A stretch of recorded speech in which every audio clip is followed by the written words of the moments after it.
Oh,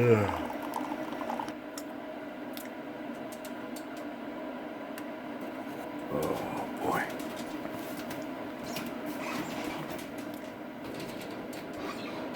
Guys, get out of the way. Get out of the way. Get out. What?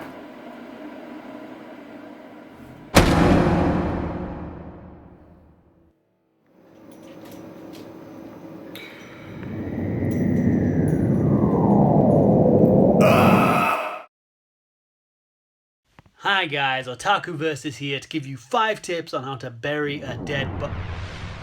What's that noise? I swear it's coming from outside it. Oh, looks like John's pissed off again.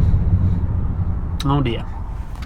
Hey everybody, it's BaronJ, and I'll take a safe bet and say that even if you're not especially a knowledgeable otaku, you've probably seen the video about the anime girl freaking out about the hot dog octopus. No? Oh, okay, well go watch that. It's from the show that I'm talking about today. Nichijou is a little series that you'll probably run into at some point if you Google funny anime, provided you don't end up in chemo when you run into the billions on billions of anime Vine compilations. Was that dark? I think it was. You know what's not dark? Nichijou. This slice of surreal life comedy is an episodic series, meaning there's a bunch of little bits made up into one episode. It follows a few high school students, their teachers, a girl who takes care of a little girl who's actually a professor who actually built her caretaker, and this cat that they find who they make it talk with a scarf. Yeah, well, this sounds a little bit complex when I say it, but Nichijou Young is actually quite a simple show. It's funny. I mean, seriously, it is funny as hell. I went into Nichijou under the pretense that everyone I know and even people that I respect told me Nichijou is good. This is one of the few times where that hype actually didn't fail on me. I can't tell you how much I've had a show talked up to hell and it ends up being mediocre. I've learned to just trust my initial reaction and stick with it most of the time. With this show, where I would talk about the character development or anything to do with the plot or anything else, because there's not much there due to the comedic and short nature of the series, instead I'll tell you that it's very, very easy to marathon this show. Because of the almost bite-sized pacing of the individual bits, I found myself on episode 20 on the first day watching it, and it goes by without you even noticing. It's great, and the humor only adds to this, as a good portion of it is actually without a culture barrier. That is to say, a filthy gaijin can also find the comedy ha-has funny. On top of this, the seemingly simplistic art is broken by incredibly well-animated bits. One of my favorite things that this show does is actually one of its main themes. It takes completely ordinary, awkward real-life situations and blows them so incredibly out of proportion that it's hilarious. Now, I could talk this show up to hell, but I should try to criticize it at least a little bit, but honestly, the only things I can think of are the soundtrack being not exactly stand out, and that because the show is incredibly episodic and very, very short in nature, it doesn't feel like there's a whole lot here, and you will want so much more from it. But in the same breath, you can say that because the show is short, they pack enough of the humor in that it doesn't become too strung out and worn thin. All in all, I will say you should probably watch Nichijou. I would normally make a few arguments to summarize here at the end, but it's difficult to describe in short. It knows what it is, and what it is good.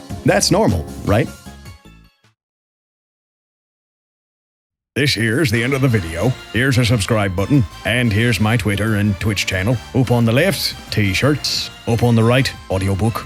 You have a suggestion for a show for me to watch? Let me know in the comments. Special thanks to my boy Yuseff for being in the intro for me. If you do not know who Yuseff is, he is my boy who runs OtakuVS. Over there's everything from individual dissection of random anime themes to discourse on psychology in anime, and of course, true facts about your waifu, which should have its second installment any time now. So click on this link and head on over to OtakuVS. He's my boy, I love him. That's it for me this week, everybody. Thanks, guys. Bye-bye.